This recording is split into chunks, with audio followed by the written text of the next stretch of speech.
Okay to go.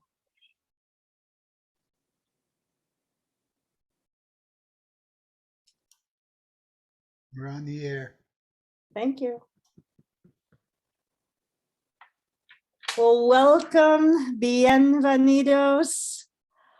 I am so full of warmth and energy and poetry excitement to welcome you today to our final Cultivating Voices live poetry new book showcase for 2021. It is hard to believe that it has been another year of sharing amazing poetry with our live audience, which we've been doing every Sunday since March 2020, where we've brought you poetry weekly from around the world as part of our international, intergenerational, intersectional Facebook poetry group and reading series. And I want to take a moment to offer my immense gratitude to all of the readers who have joined us during this past year in our new books showcase. And of course, to all of you who have attended here on Facebook, some of you watching from there, and those who sign up to join us as part of our live Zoom audience every Sunday. And of course, today it's our new books showcase. Well, I'm Sandy Yannone. I'm your host, as I am most Sundays, for Cultivating Voices live poetry. And today we will be hearing from the newest collections and poetry and other poetry from our four poets, Sudeep Sen, Kathleen Flenniken, Pamela Hobart Carter, and Marcia Karp. I'll introduce each one of them individually, and a reminder to all of our fabulous audience members, the chats are live here in Zoom and in Facebook. So please do send your support and encouragement along during the readings. And you'll also be seeing links to their collections as well.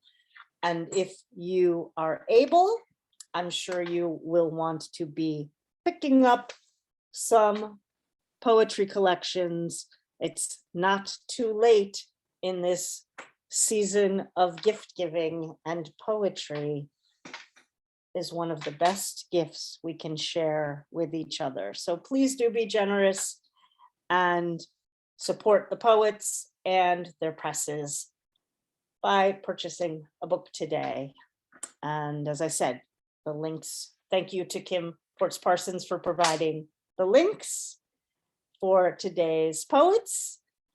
And let's get started.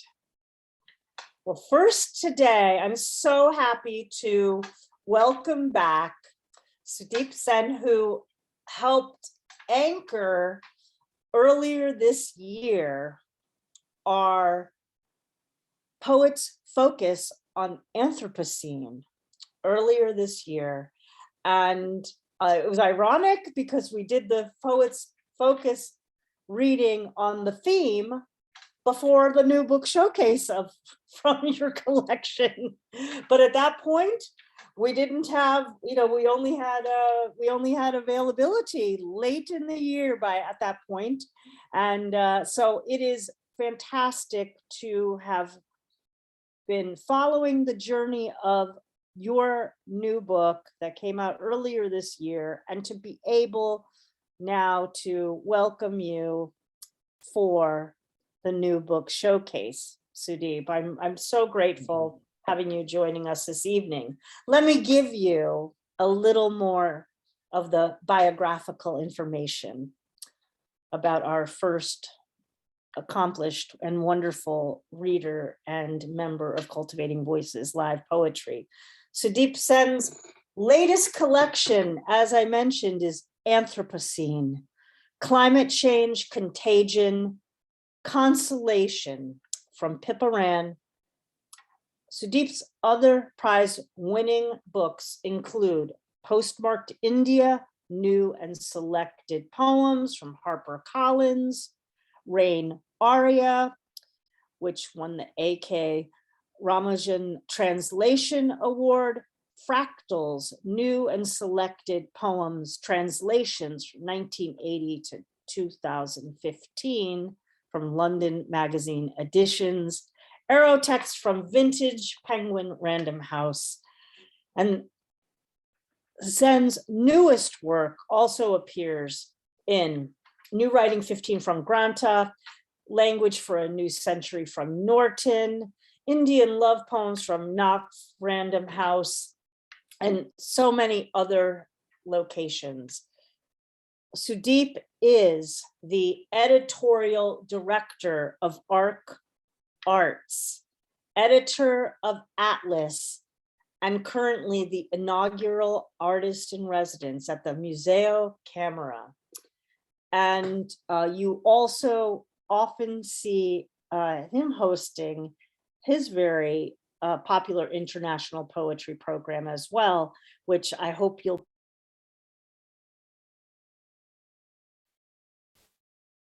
folks will want to know of your series, there's 2 series that you do.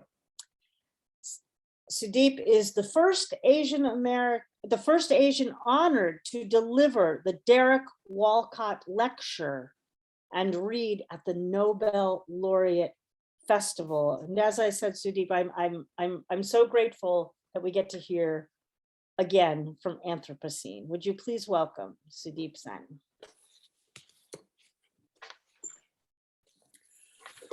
Thank you very much. As it turns out, Sandy, when we did the program then, the Indian edition of the book had just come out. And this is timely because the UK American edition has just come out a few days back. So effectively, again, it's a new book for a different part of the world. I've put up the, thank you.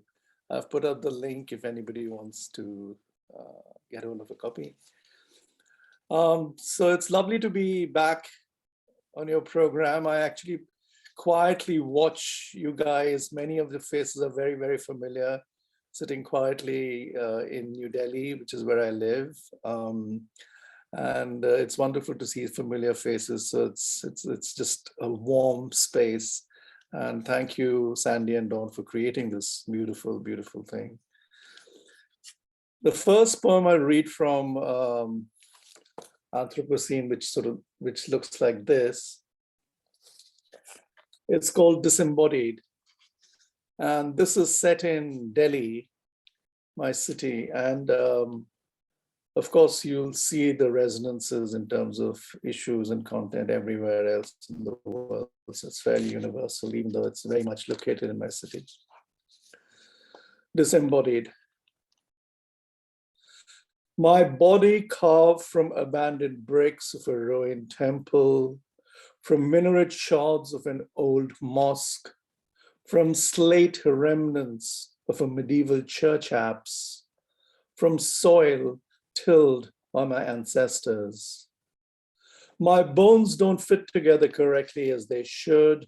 The searing ultraviolet light from aurora borealis patches and etch corrects my orientation. Magnetic pulses prove potent. My flesh sculpted from the fruits of the tropics, blood from coconut water, skin colored by brown bark of Indian teak. My lungs fueled by Delhi's insidious toxic air, echo asthmatic sounds, a new vinyl dub remix. Our universe where radiation germinates from human follies, where contamination persists from mistrust, where pleasures of sex are merely a sport, where everything is ambition, everything is desire, everything is nothing, nothing and everything. White light everywhere, but no one can recognize its hue. No one knows that there is color in it, all possible colors. Body worship, not for its blessings, but its contour. Artificial shape, shaped by Nautilus. Skin moistened by L'Oreal and not by the season's first rains. Skeleton strength, not shaped by earthquakes or slow molded by fearless forest fires. Ice caps are rapidly melting, too fast to arrest glacial slide. In the near future, there will be no water left, or too much water that is undrinkable, excess water that will drown us all. Disembodied floats afloat like Noah's Ark. No GPS, no pole star navigation, no fossil fuel to burn away. Just maps with empty grids and names of places that might exist. Already, there's too much traffic on the road. Unpeopled, hollow metal shells without brakes swerve about, directionless, looking for an elusive compass.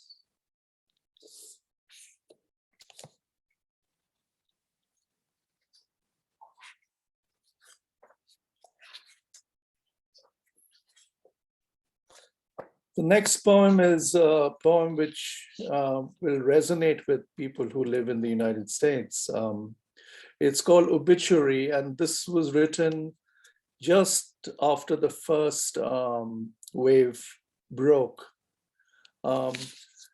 It has two photographs. I don't know whether you can see them clearly. One is the front page of the New York Times, which was just one blackened out page. And there was another front page later on, which was just the names of people who had died in the first wave. Not all the names, of course, could fit there, ironically. So these two graphic images, of course, were, just way too startling for any sensitive person not to react to. But also around the same time, the George Floyd thing was going on. Nothing has changed, of course, dramatically, sadly. But this is just a poem, both in response to the visual image as well as what's going on around the world and there. The epigraph I use in this is simply the headline of the second newspaper, which had the list of people who had died. Obituary, and I quote, "They were not simply names on a list, they were us."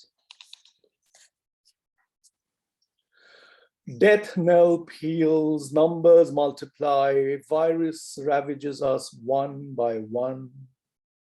Newspaper columns loom, unsteady ghostly apparitions on broadsheets, name, age, date of death, tall epitaphs in fine print.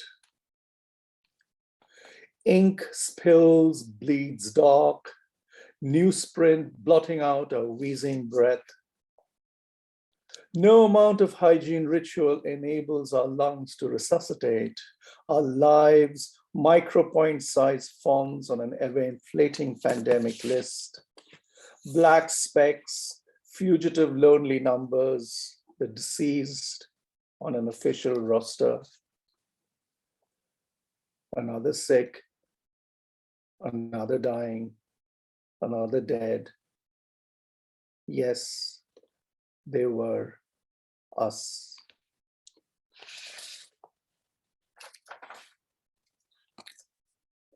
And the next one is a sort of companion. Thank you very much. The next one is a sort of companion poem to the one I just read. This one's called Hope, Light Leaks. This book is split into three parts. The first part is climate change. It's something that I've been engaged with for a long, long time before climate change got trendy. Now, of course, there's all sorts of people writing on eco poetry and so on, but it's something that has affected us long before we have come to this. The second part is, of course, the pandemic, which is, I think, a subset of the larger climate change issue. And the last part is called Consolation, because I think hope and light are extremely important ingredients for us to sort of live on. Without hope or without light, there's just no way we can carry on. And this one's called Hope, Light Leaks. And again, side B of my life is as a photographer. So this was at night. I'd gone to the loo. Then I came out. I shut the door behind me and forgot to turn off the lights. And there was just a little crack on the top and the side where the light was leaking through. And oddly, it looked like a kind of an unformed crucifix. So this was this wonderful image, which you can't but not respond to. But of course, it's also homage to Black Lives Matter and so on. Brown lives matter too. All lives matter, actually. I just hope that is the message. It opens with an epigraph from Martin Luther King Jr., and I quote, "Darkness cannot drive out darkness. Only light can do that. Late at night, light leaks, spilling beyond the door's rectangle edge.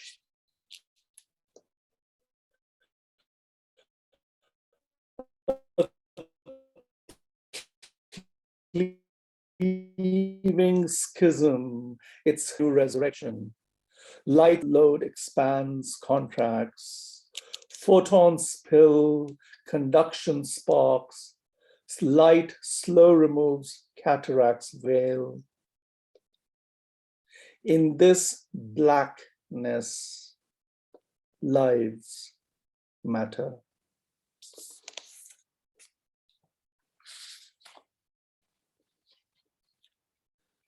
This book is a multi-genre book. It also has a section of photography in it. When the lockdown happened, it was very severe, as you know, in India. There was just, I've lost 12 people I know personally to COVID and the pandemic. And this is just me. I mean, the people who sort of, but I want to sort of partly lighten the tone because it's not all doom and gloom. It's just good to see smiling faces on the screen, even though it's a sort of mosaic of tiny rectangular tiles I look at. This poem is called Language. And of course, language, without language, we can't exist. The language is the core of what we do. It's also misused, as you know so well. In America, of course, fake news, election was fought, won, lost, fought, people died all over the world. So space, it also is misused very badly. But this one is just a poem about just the joy of language.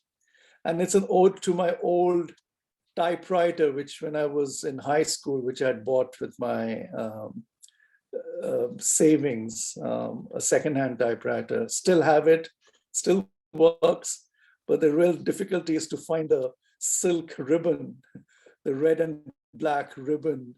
To source those are very difficult, I think. This poem opens with an epigraph from Italo Calvino, and I quote, "Without translation, I would be limited to the borders of my own country. The translator is my most important ally. My typewriter is multilingual, its keys mysteriously calibrating my bipolar forked tongue. Black, red silk ribbon spools, unwinds as the carriage moves from right to left. In cursive hand, I write from left to right. My tongue was born promiscuous, speaking in many languages. My heart spoke another, my head yet another. The translation seamless. Auricles, ventricles pump blood. Corpuscle-like alphabets, phrases, syntax, cross-fertilize my text, breathing life. Texture enriched, music, cadence spatially enhanced, osmotic, polyglottal, a polygamy of grammar. Letter forms dance, ligatures pirouette, ascenders, descenders, pitch perfect. Imagination isn't caged in speech. Speech cannot be caged in language.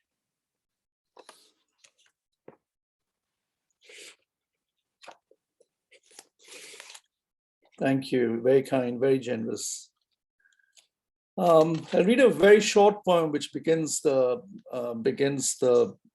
volume, and it's simply called "That Is I.E." And I sent the rough draft to my son, and of course, young boys tend to be completely dismissive of what the fathers or mothers send them.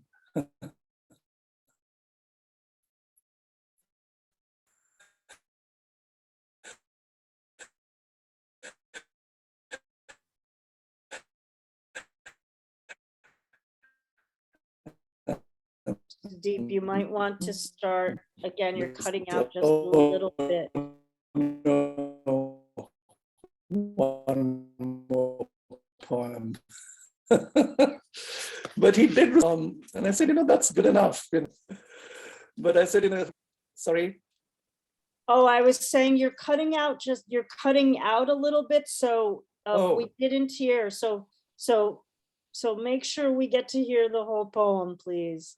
Okay. Yeah. Can you hear me now? Yes. Yeah, you're fine now, but you had just cut out. Yeah, okay. Sudeep, It was fine this end, but yeah, okay. Sudeep, I've turned off your video because I think that'll help with the high quality audio. Okay, no problem. That is because you hear the sound of a lone rustling leaf. You hear the sea. That is because I consider the sea silent. You hear its silence in my studio. That is, and because of that, the silence will not empty the sea of its leaves.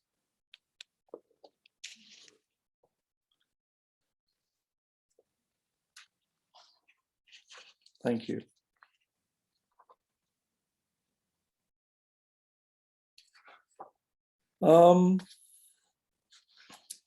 This is a poem called Ceremony, Om Ceremony. Om, as you know, is the first civilizational sound, the sound that comes from the womb, the sound you hear in the cosmos. It's the very, very first sound we hear, and very much part of our prayer chants. If you hear the Buddhist chant, Om Mani Padme Hum, which loosely translates to, oh, the jewel in the lotus. So that's Om, and it references Indian Kashmiri American poet, many of you may know him, Agha Shahid Ali, who died. He introduced an Indian formal verse structure called ghazal, mispronounced in America as gazelle or gazelle, which is difficult for us to hear, but it's ghazal. which is always in couplets, and it's a strict form. It's a beautiful form. So there's a reference to Shahid, who is no more. Om, a ceremony. In my city, I'm surrounded by constant cries of the dying, burning pyres heaving under burden of wood, smoke, and bones, wailing summed up by sonic notes of Om. Civilization's first sound, Sanskrit syllable echoing a conch shell's harmonic mapping, its involute spiral geometry holding within and emanating airborne sonar streams. My ancestors, grandmothers, mother, blew into the smooth shell cupped in their palms, held intimately as if it was a talisman, a prayer, a pranayam in yoga's daily ritual. But breathing is a privilege these days. Pandemic struck, oxygen deprived, my friends perish, the country buckles airless. Even an exquisite ceremony lacks the sheen or wax to wrap the contours of a corpse now. Each day as I write endless condolence notes, etching dirge-like couplets on gravestones, my city continues to be dug up, not to make space for burial sites, but for palaces of illusion, an architecture of frozen music, greed, calumny. A country without a government, a country without a post office, Shahid laments. Let me cry out in that void, say it as I can. I write on that void.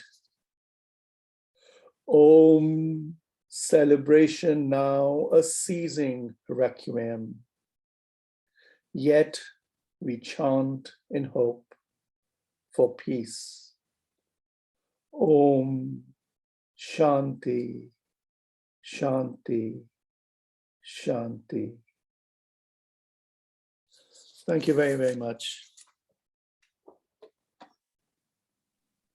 Thank you so much, Sudeep. That litany of Om and all that comes with that privilege of breathing, as well as the privilege of getting to hear poetry, which of course is part of our breath, part of our hope, and part of what we hope and continue to hope for as peace and also healing for the earth and for moving through the pandemic. The book is Anthropocene. It is in such an important book that addresses the intersections of climate change, as Sudeep mentioned, prior to the pandemic, but also, of course, in the space of the specter of the pandemic as well. Thank you for bringing it to us once again, to our consciousness here on Cultivating Voices Live Poetry. I, of course, look forward to the next time, and be very, very well. Thank you, thank you. You've been a very, very kind and appreciative audience. Just good to see everybody smiling. That's good enough for me.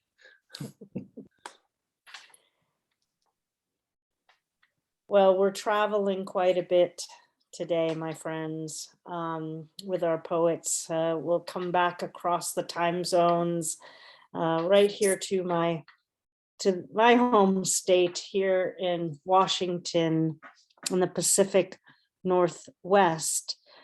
And I'm so very, very happy to be able to share the work of a poet that's been so important to us here in Washington State, as well as nationally. And that is the poet Kathleen Flenniken. I had the absolute joy to be able to participate in and see Kathleen in the Laureate Love Fest that was local here in Olympia, Washington, which was the inspiration for us for our Laureate Love Fest earlier this week in February. So it is just a tremendous, tremendous joy to be able to bring Kathleen's work to you today in the spirit of how she really influenced my thinking that day as I sat and listened to her work and moved us all forward into 2021, where we were able to also bring back poet laureates. Let me tell you a little bit more about Kathleen, and there's a real reason for me to have invited her for this particular reading today, particularly with Sudeep. Kathleen Flenniken is the author of 3 poetry collections, most recently Post-Romantic from the University of Washington Press, which was a finalist for the Washington State Book Award. A poem from that collection, Married Love, was recently featured in an episode of the podcast Poetry Unbound. Her second collection, Plume, from 2012, is a personal history in poems about the Hanford nuclear site and won the Washington State Book Award, and was also a finalist for the Poetry Society of America's William Carlos Williams Award. Her inaugural collection, Famous, from 2006, won the Prairie Schooner Book Prize in Poetry and was named a notable book by the National Library Association. As I mentioned, it's as a resident of Washington, it is always a true gift for me to be able to welcome a poet laureate from our state, and Kathleen served in that capacity as Washington State Poet Laureate from 2012 to 2014. Would you please welcome Kathleen Flenniken? Thank you, Sandy. I'm just so pleased to be here, and I'm really honored to be reading with our poets today. And I'm so glad to be introduced to Sudeep Sen's work. I was very moved by your reading, Sudeep. I'm going to be reading from my most recent collection, Post-Romantic. And it's a mix of poems about marriage and about life, memory, and sort of, there's certainly environmental issues and political issues mixed in there. So I hope that some of the poems I've chosen to read today sort of indicate that a little bit. But I also just wanted to read some poems that I hadn't really read very much. And so I thought I would begin with one that's called On This Day in History, which is a little column that sometimes appears on the comics page or on the first page of the newspaper, if you read newspapers anymore. Anyway, this is called On This Day in History and begins with an epigraph. Charles Lindbergh Jr. was discovered dead beside a road, buried in dirt and leaves. I find a small body in a doctor's office magazine and the shadow of an inconsolable nanny waiting for my tea water to boil. Once in Tacoma, I stared at a torn yellow window shade 4 stories above the street and felt on its other side a drifter working the kinks out of a famous kidnapping scheme. It was the light, which is bound up in my theory of time travel, which is tied to the angle and intensity of the sun. The diffuse light emitted in a stand of woods, the smoky light inside a falling down barn. I'm stepping through black and white woods, then plunged into green. Here, after months, under a fallen limb, the last thing I said that I still mean.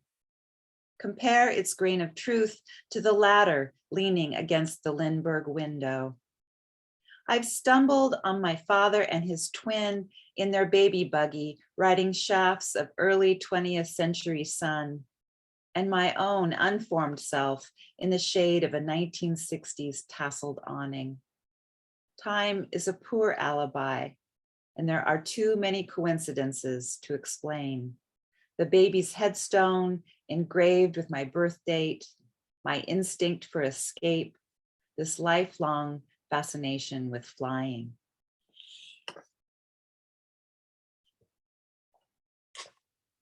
I wanted to read, I have a poem in here that at least has a Christmassy title, and I thought for this season I would share it. It's called Poem Ending with Lines from a Charlie Brown Christmas. I enter my childhood home, a newly minted 40-year-old orphan, desiring everything, rifling through the kitchen junk drawer and the auxiliary rubber band drawer and the third drawer full of twist ties and styrofoam meat trays. I want, like a robber, the silverware and the encyclopedia set. I want my mother's sense of her own beauty. I want the sound of the house settling at night. I'm the baby of the family. I want my brothers to love me more than I deserve. I'm taking the sugar and creamer engraved with Shakespeare. To thine own self be true, and actions speak louder than words. I want the prizes at the bottom of every box of cereal ever eaten here. Before we sell the house with its dear ghosts and take our turn growing old, I insist on one last game of Risk, and this time I will not cry and will demonstrate strategy. All I want is what I have coming to me. All I want is my fair share. Which is my favorite line from that TV show. Okay, this secret dedication, which isn't very secret underneath this, is to my husband. His company Christmas parties are sort of interesting. And for a number of years, they were really thought it was super cool that I was a poet laureate. They didn't know what it meant, but they really made a big deal of it. So every time we would have a Christmas party, they would come to me and say, "Are you going to write a poem about this?" And so actually something happened where I actually did write a poem about it. This is called Karaoke. Do something, you're his wife, somebody begged me, when you're a couple of verses in, but wasn't everybody forced to take a turn? I watch you center stage where you never ever want to be.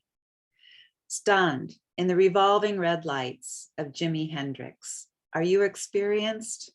A song we now know has no melody or end. Laughing is wrong.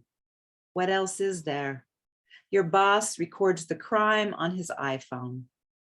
It's suddenly clear how much effort goes into just being, just holding ourselves still, our bizarre niceties and party store lays, the saucy meatball you stabbed, then abandoned on a plastic plate.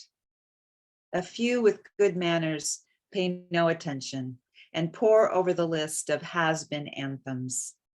How did we get this far into a foreign century, this many levels down into middle age? Outside the bar, it's night. We've got to find our car in the frigging cold and make conversation all the way home. I won't be able to say, I wanted to wrap you in a blanket like the survivor of a 5-alarm fire. And who cares if you were naked?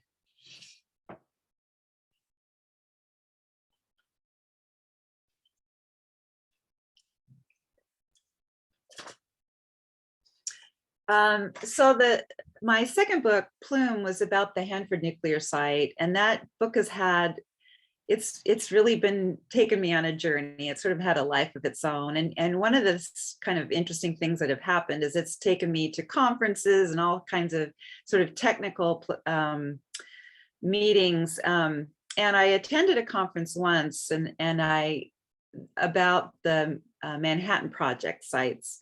And there was a biologist who gave a talk about the this experiment they performed during the tests at the Bikini Atoll in 1946. They put these animals on a abandoned ship, and then they did an above ground test and below, water nuclear test. And so he was describing how this test all came to be. And I was so kind of bowled over by the story that I had to go home and immediately, I did some research and then I had to write this down. It's called Operation Crossroads.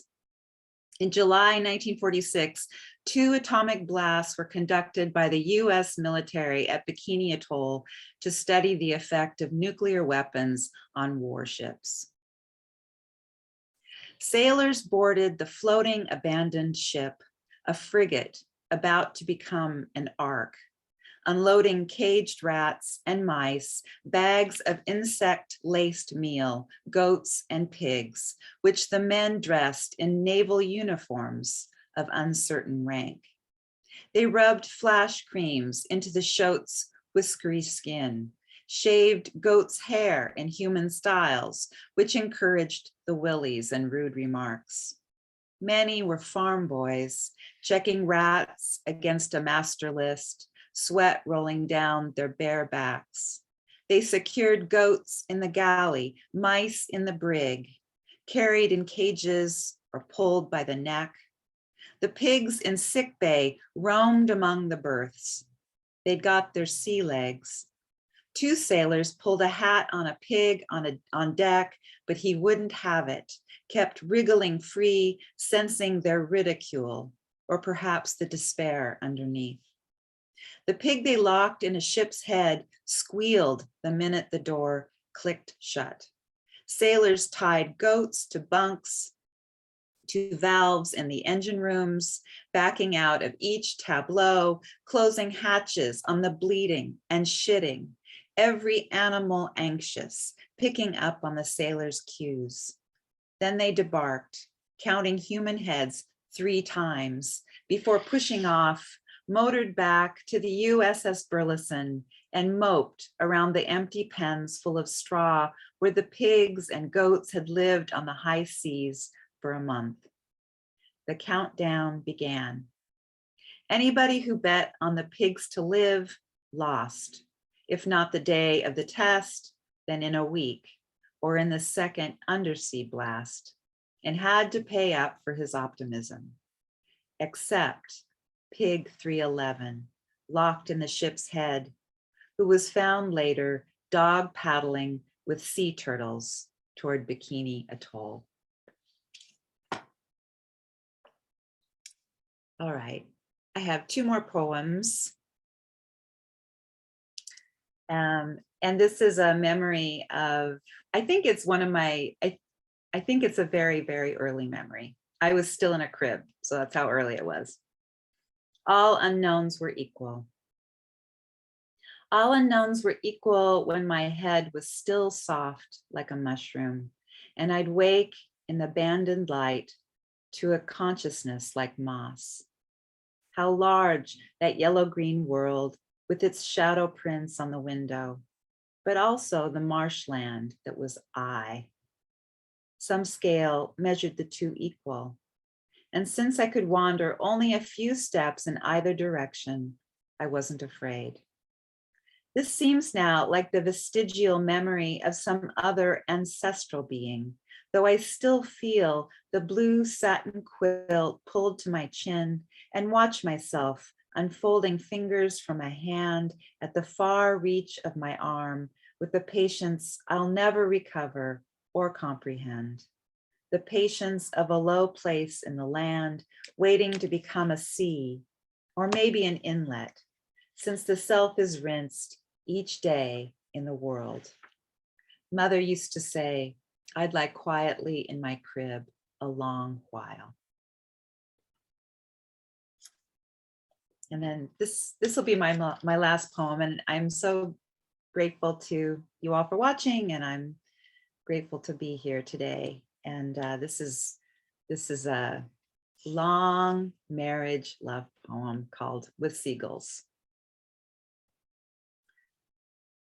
The wind today contains some errant sea breeze, redolent of the 5th day of our honeymoon when we bought a pail and shovel at a hardware store. I'm pondering the sci-fi novel you described over fish and chips, barely mentioning the characters, since love and human frailty are secondary to black hole transport and the problems of colonizing the ring around a moon. Then you segued to the data center at work, and my mind defragged for a while. In one of the chambers of your heart, a seagull is always riding a thermal, genius of the physics of the wing. In my family growing up, seagulls were considered rude opportunists with vacant looks and dirty minds. I forget for years at a time how far you and I have traveled.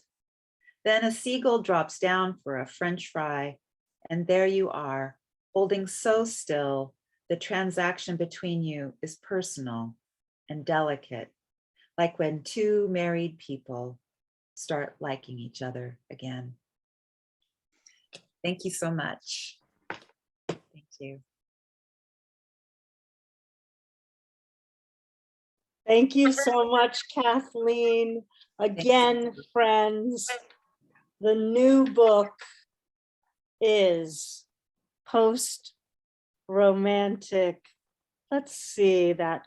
Do you have, I always love to have people show their, yes, indeed. From the University of Washington Press.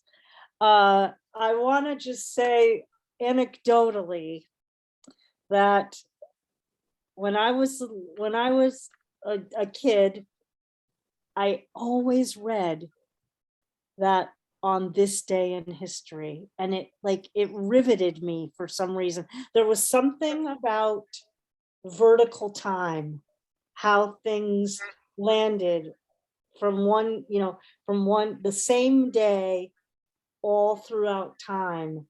And I was fascinated. I was very fascinated by that. And it's interesting how many threads you picked up on, because the other thing is, I collect Peanuts memorabilia as well. So to have read the poem that featured Charlie Brown, and then finally, I did a lot of research on Lindbergh too. And that ladder, that image of the ladder always going up to the window. And there's a very famous photograph of it as well. Has just kind of always haunted me about what then became called in 1927, the crime of the century. There would be far too many more crimes, of course. And you bring us right to some of those crimes in talking about Hanford. And thank you very much. I hope you'll come back and read with us again. It's been a great joy to visit with you and your poetry today. Well, our next poet is also here in Washington State today. A really a poet that I've gotten to know personally through our group Poets on the Coast with Kelly Russell Agadan and Susan Rich. And it's always a real, it always fills my heart to bring one of the sisters to the program to celebrate, particularly when it's in celebration of your work.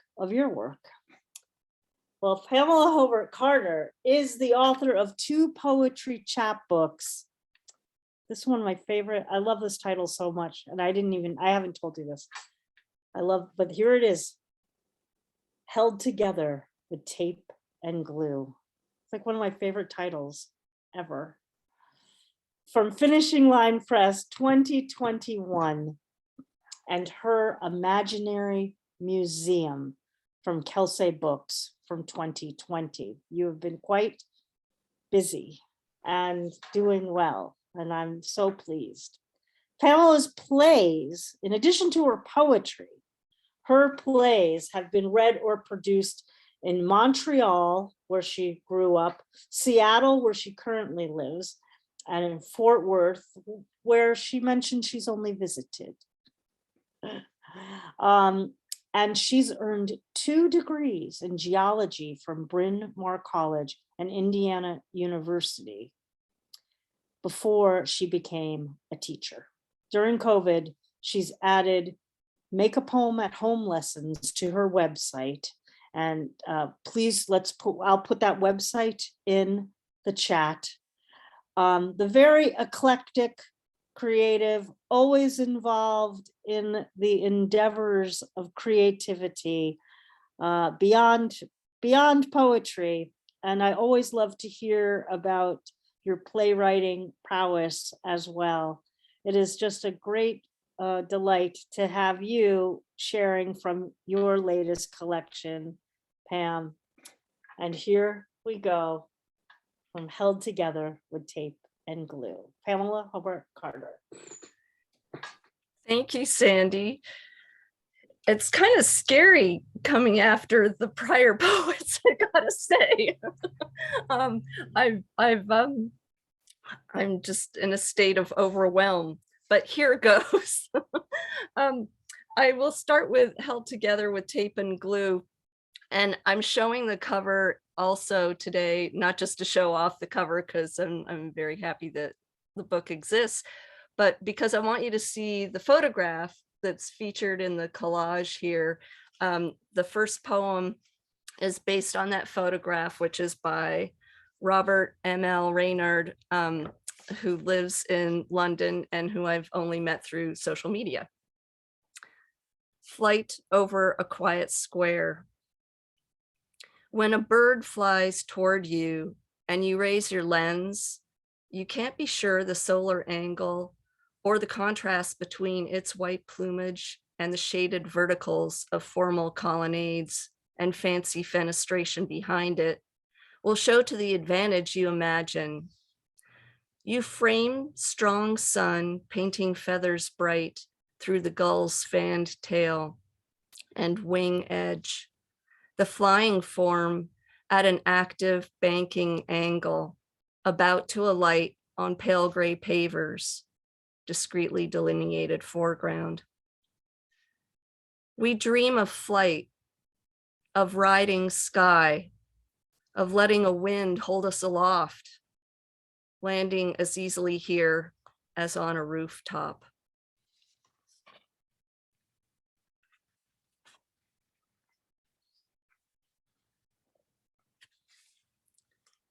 This next poem has some elements of the being held together with tape and glue. Foresee the cloud horse. Don't we find what we foresee?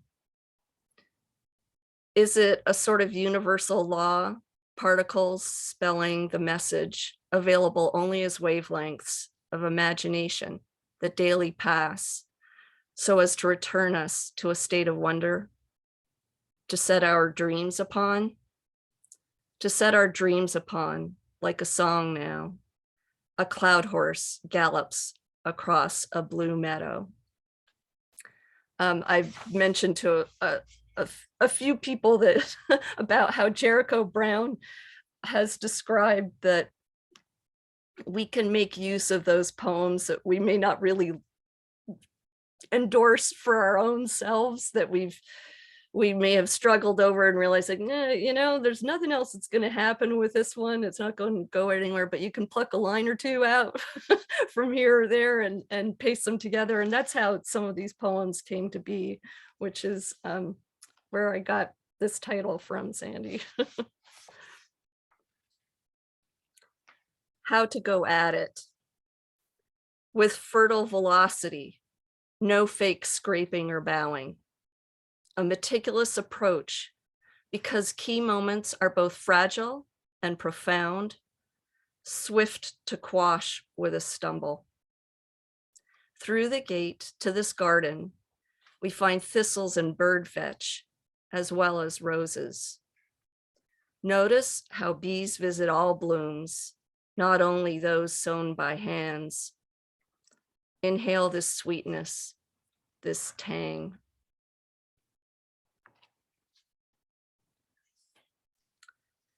The last poem I'm going to read from Held Together with Tape and Glue is Beyond the Human Range. I have found it very fascinating to think about how our vision differs from that of other creatures, and that we don't all see the same wavelengths. Beyond the human range. Ospreys perceive a range beyond our human spectrum into ultraviolet, hues incomprehensible, available only as wavelengths of imagination. Are we too big to catch the acute hunter's scope as we, unfurred and indelicious, play hopscotch across sunny sidewalks and empty lots? Our cones do celebrate the swishing tints of blue and tangerine that surround us and supply our inner vision. We paint what we suppose ospreys survey and never miss what we cannot see.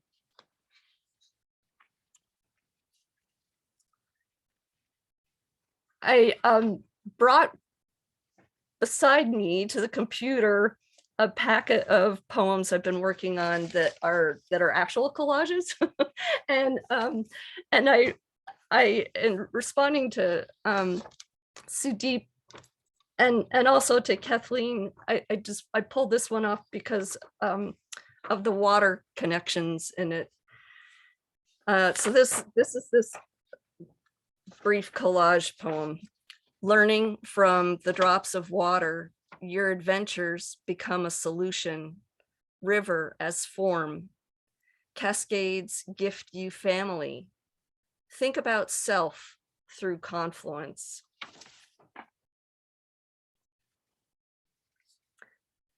The next poems I'd like to read are from her imaginary museum. And I'd mentioned that I kind of grew up in museums because both my parents were art historians. And whenever we traveled, that's what we did. We'd go to museums. So I became familiar with a lot of artworks. And some of these are about real artworks, and some of them are about some that I made up. And then there are others that are a little off topic too. This is Shooting at the Keeper. Around the edges, in the emptiness, low or in the corner where he can't reach, you find grace, advancement. You know all this, yet you fire at the keeper. The goal lies in the negative space that envelops the saints adoring, the bowls of fruit and the Parisian cafe with sky or table or a sheet of gold. You forget you were the protagonist, and on the pitch or in a panel, the man in the box, framed by posts or by guilt, draws focus. Keeper as figure, net, ground. Our teacher has it right, insists we see, not laugh at the upside down Goya. makes us sketch her slide of the 3rd of May for the chance of all chances, the formulation of a memory, that sinister abstracted scape broken by white arms flung defensively toward the bottom of the screen. Net is figure, keeper, ground. That's also in honor of my soccer playing daughter in the audience. Because that expression of shooting at the keeper is familiar, because it's sort of a truism of playing soccer too. It's like, that's the unfortunate focus some of the time. Yearning. I do not want to be remembered for my urine. In this, I differ from the Chow Chow and Welsh Corgi, who yearn to soak the earth, to imbue the foggy air with their unique pea scents, who nose through the streets in search of smells of dogs gone by, and recorded for canine history until rain rinses hydrant and trunk. If only I could so shed skin or salt tear as I tread my neighborhood, and thus plant in friends' hearts my deeds, my ways, my thinking, my art, civil equivalent of dog's liquid legacy.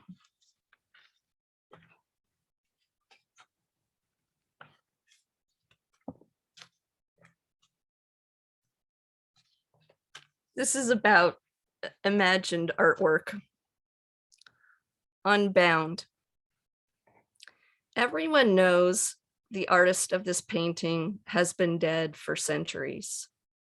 The cataloger knows because she tracked the oil's provenance from its day of origin through each of its owners to its current spot on the museum wall.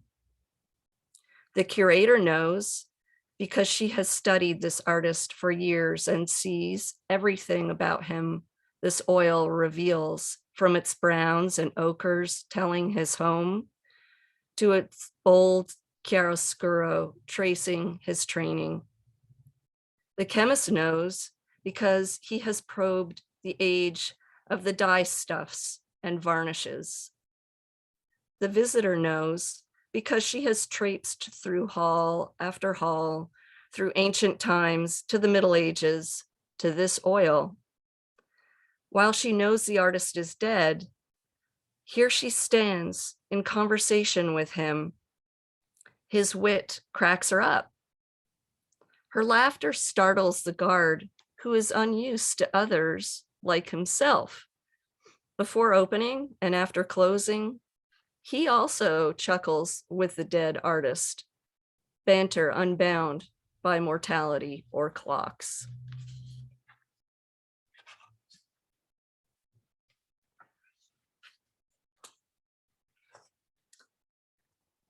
This poem, while it's about imaginary art, is not about an imaginary artist. Kelly Russell Agdon, who Sandy mentioned earlier, is a common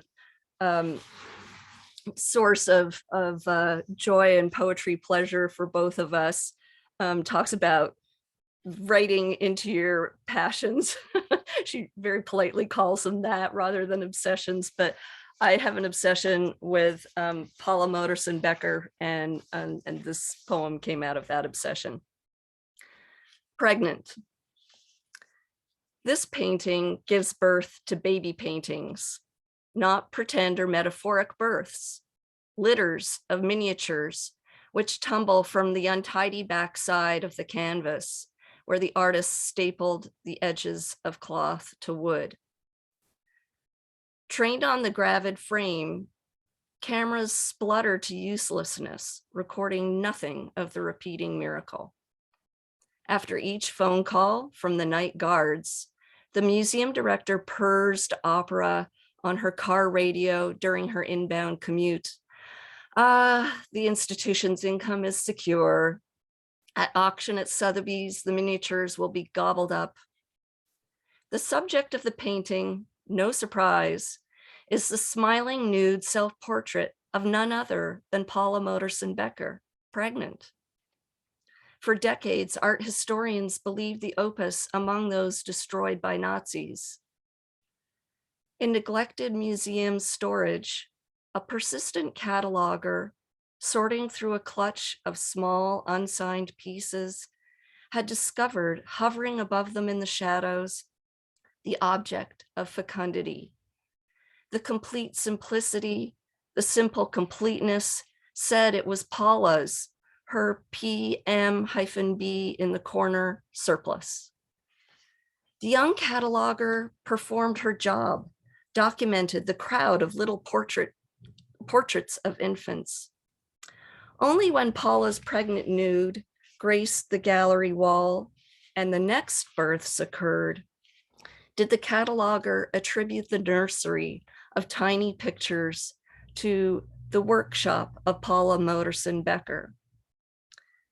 Had all these ideas come to Paula before the fatal embolism, which killed her days after her only daughter was born? In her notoriety, the cataloger graduates to curator, and the infant miniatures spread Paula's legacy around the globe, each child presenting her own humor, her own hues, yet so like her mother.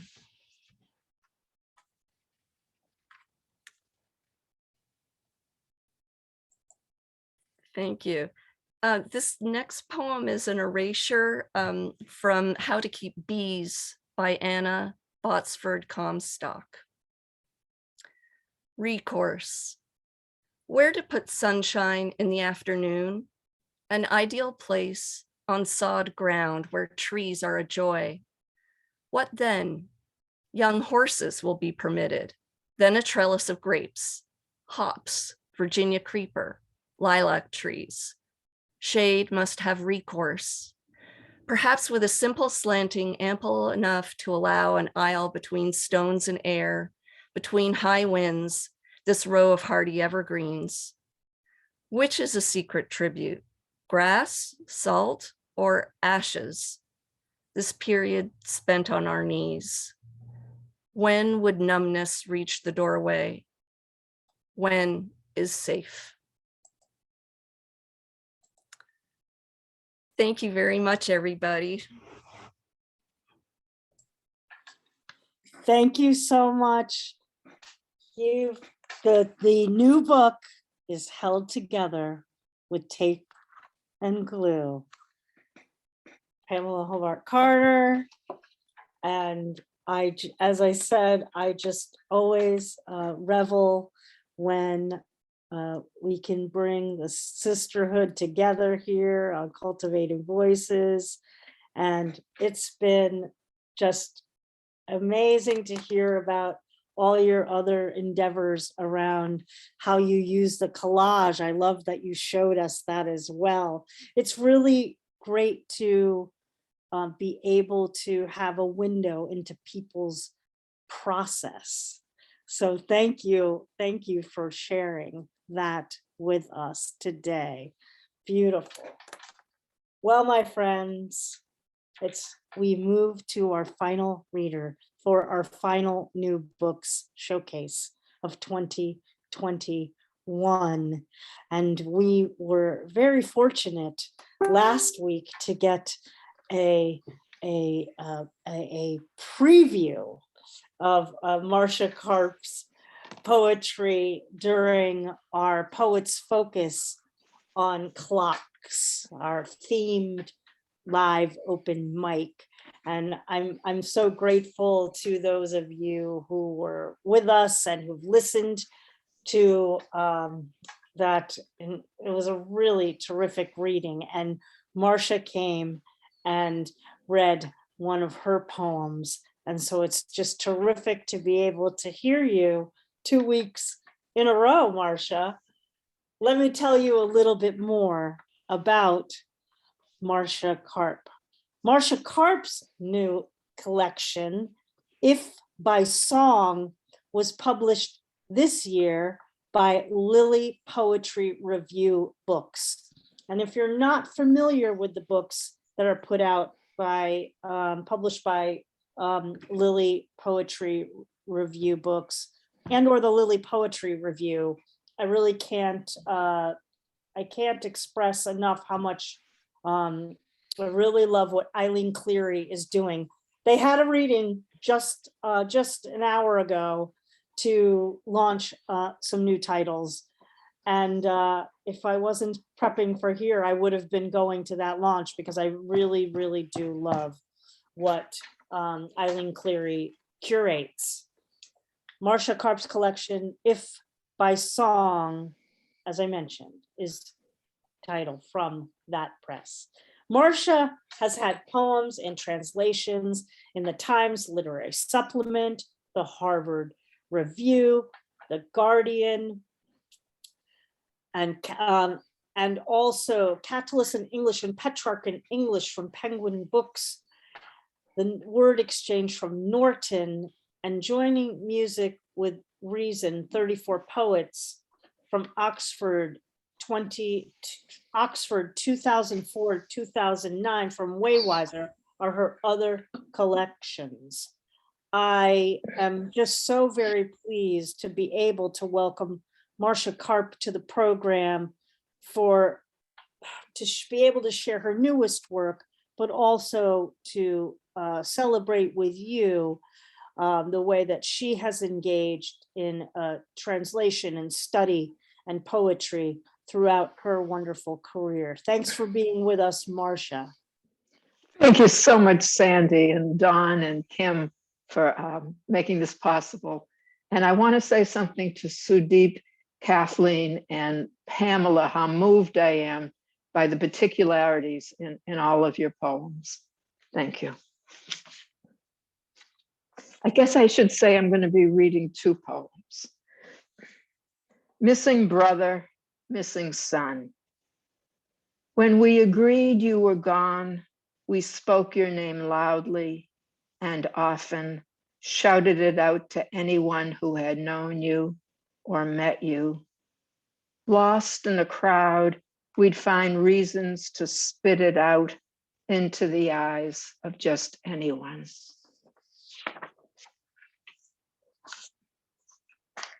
Once again, Cain. Cain again fingered his face for his fault, his protection, the taint of his trespass and blessing, for nobody marked him, nobody knew who he was. He'd thought they would, he wished they would, bereft and alone, unrelated. His father had favored his brother, the fat and the first of the flock, put to shame tendered fruit. But he'd been the firstling his father had fathered. He'd grown to love gardens because of his parents. Luxurious stories of love, fruit, and labors of love were his fables. He'd learned all their lessons, and those the wind whispered to warn him, the least son, he thought, of something desire once did. His gift was good.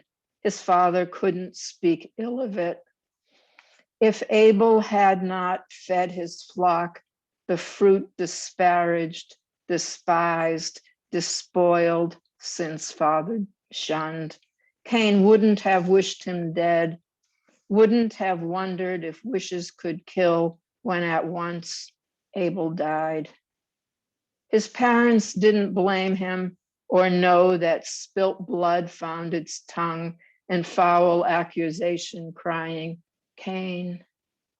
Someone cried murderer, breaking our mourning. Our service was private. One son and two parents who thought they were the world, who dare disturb first grief. Cain went east to a sleepy little land of brothers and mothers and fathers and son, known now to each other as butchers and bakers and thieves. Cain called himself a student and studied well their manner.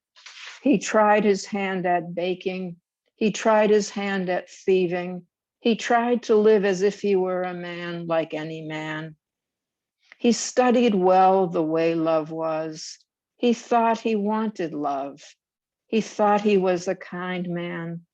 What seemed like love was loneliness cut back, which flourished when she left him, which blossomed when he left her. His gifts were not for love. He grew alone. He grew alone. When someone called him Cain, he heard and Abel echo.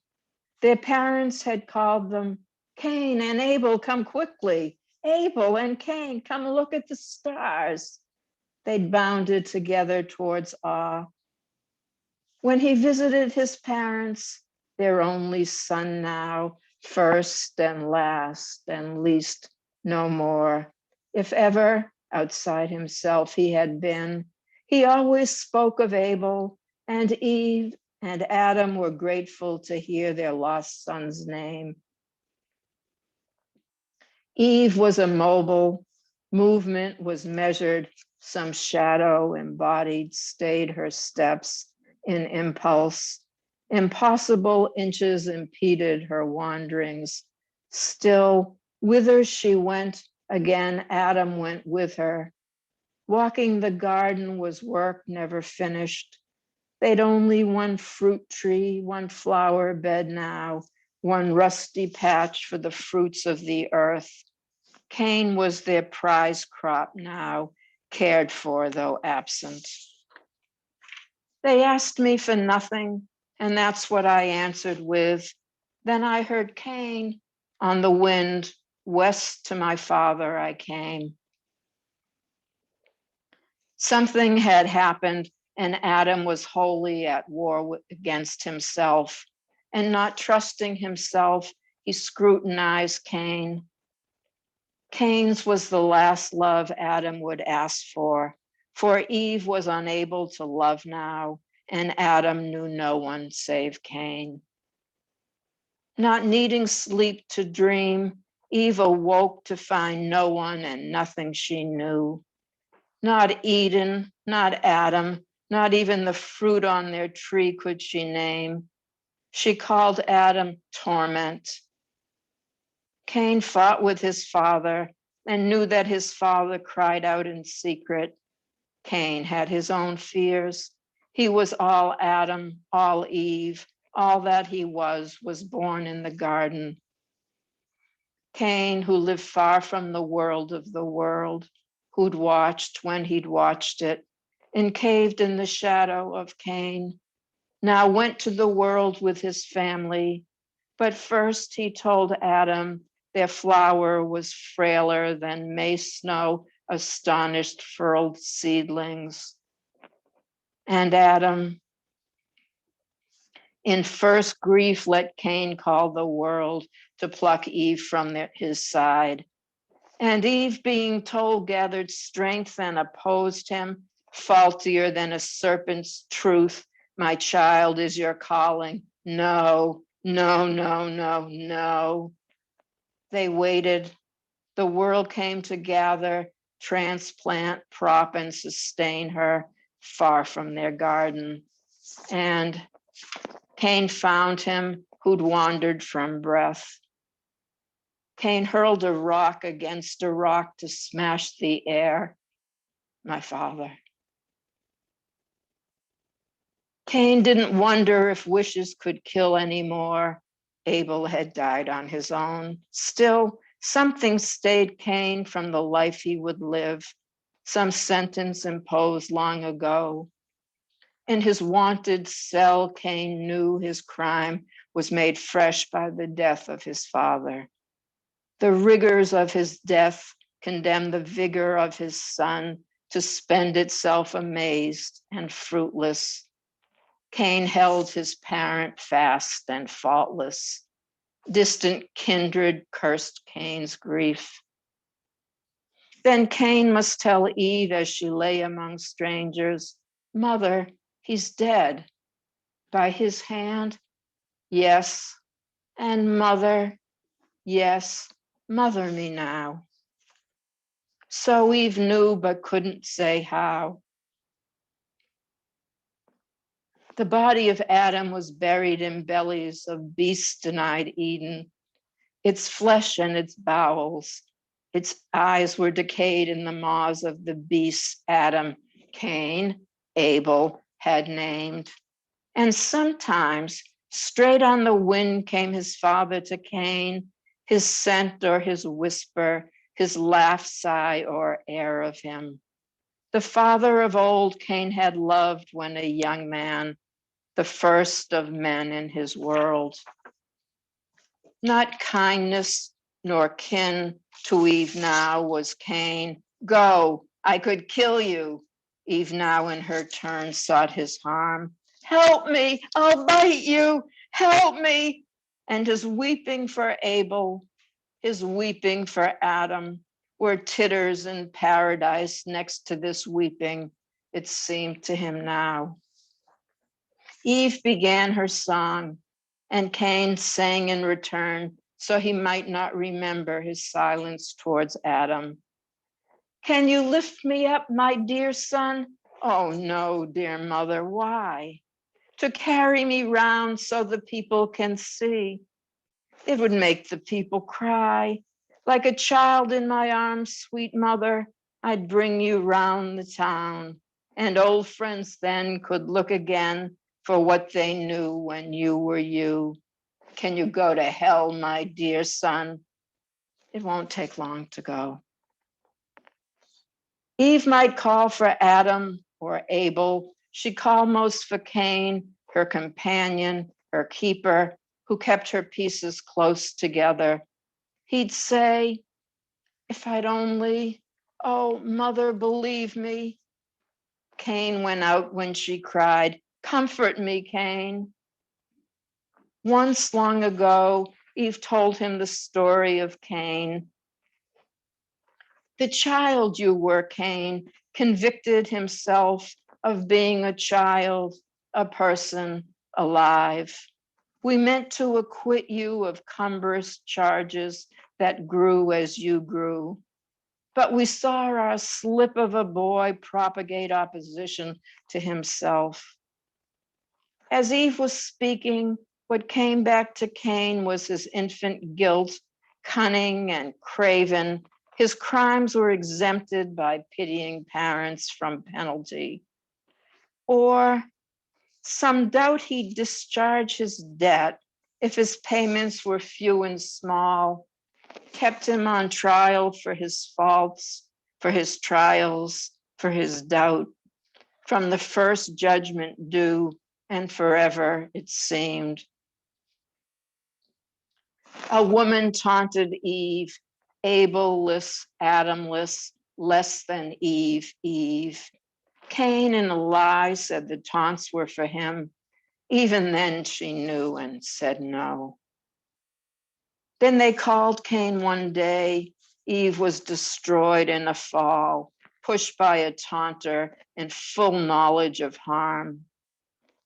Cain had to remind himself, fresh in the loss of Adam, that his loss was not the sum of Eve's life.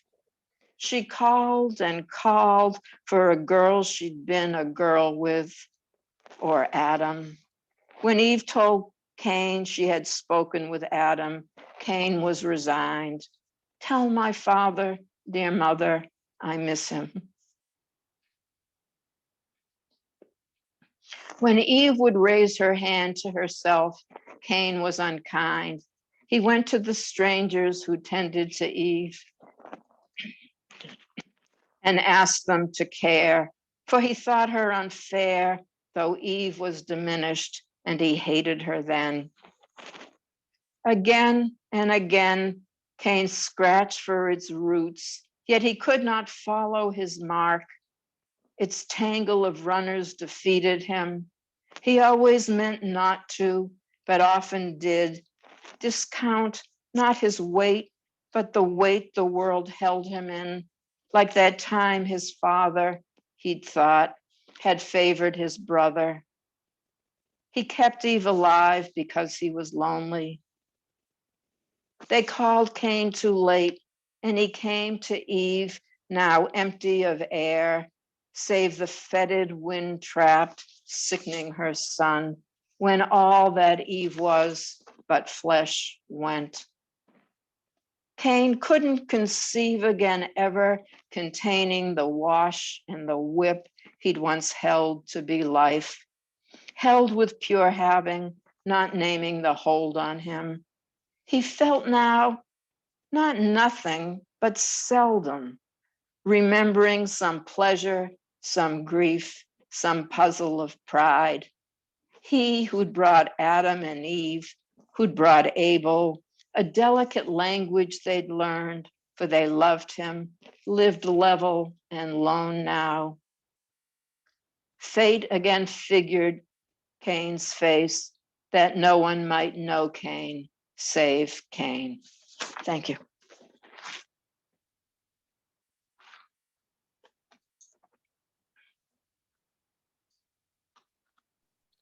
What? Thank you. Thank you so much, Marcia, Karp. What a depth to bring to that story that we think we know, but to have it told, through the particular prism of your understanding. What a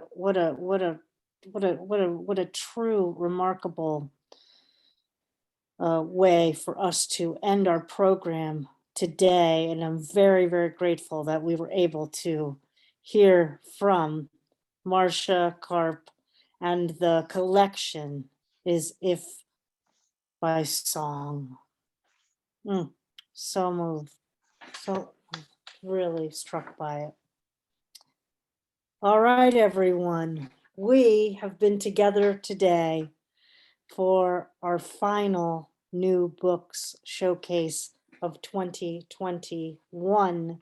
I continue to emphasize that because I'm eager for what will await us in 2022. We've had such a journey together since March 2020, been able to showcase so many new books and hear from hundreds of poets also during our live open mic, and our first full year of Sundays, 50 Sundays to be precise, because we take a couple weeks off at the end of the year, at the end and beginning of the year. We'll begin again in January, but not before we gather one final time in 2021. Next Sunday, it's our holiday poetry open house, where we'll come together to celebrate the work that we've shared together. I will have a few special guests to share poetry with us, and a number of you will get chosen out of Kim Ports Parsons, as she said, Santa's cap, to read in our live holiday open mic. I hope that you will come back and bring your spirits of the season with you, so that we can gather in this season of peace and light and celebrate poetry together one last time on Cultivating Voices live poetry for the year. I want to, before I just make a couple other announcements, how about we unmute and thank all our readers today. Sudeep Sen joining us from New Delhi, Kathleen Flenniken and Pamela Hobart Carter, and we closed with Marcia Karp. Thank you all so very much. Huzzah! Huzzah! Sharing the love. Brava, brava. Fantastic, fantastic. Well, a reminder that if you have a new book coming out in 2022, please feel free to get in contact with me. We'll be putting this, I'm gonna fill up the schedule as quickly as I can for the 2022 season. And join us in our new book showcase on the second and fourth Sundays of the month. Mark it on your calendars. We'll be here, and as well as our open mics. Well, my friends, as I always say at the end of the program, our humanity truly does depend on our deepest of listening to one another.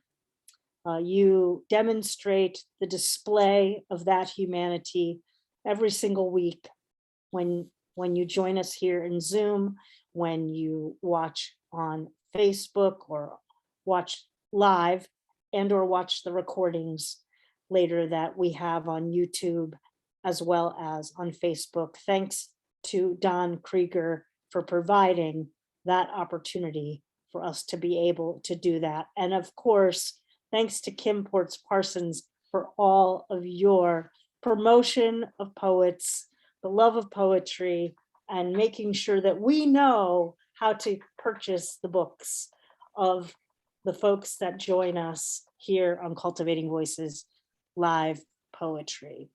I'm Sandy Yannone, I'm your host. I look forward to being back with you next Sunday for our final reading. Please do come back to celebrate with me and all your friends that have been part of Cultivating Voices Live Poetry here in our Zoom poetry studio. We'll have a great 90 minutes of poetry together to celebrate the season and maybe bring a little Mary with you.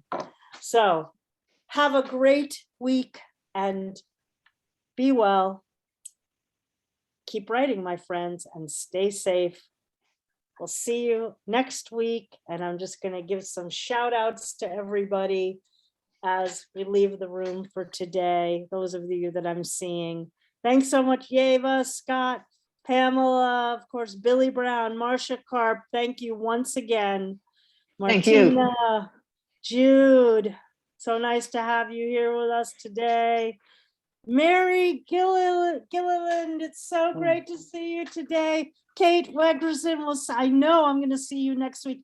Isaac Cohen joining us from Israel. Thank you. Yeva, great to see you. Mary Miriam, beautiful to have you with us here today. Sudeep, of course, thank you so much. Mary Ellen Talley, who was in our first new book showcase of the year in 2021. I hope I'll see you next weekend. Kim, Lenora Good, great to see you with us here today. Indran, hello. Patricia, great to have you here. Brownstone is the poetry series.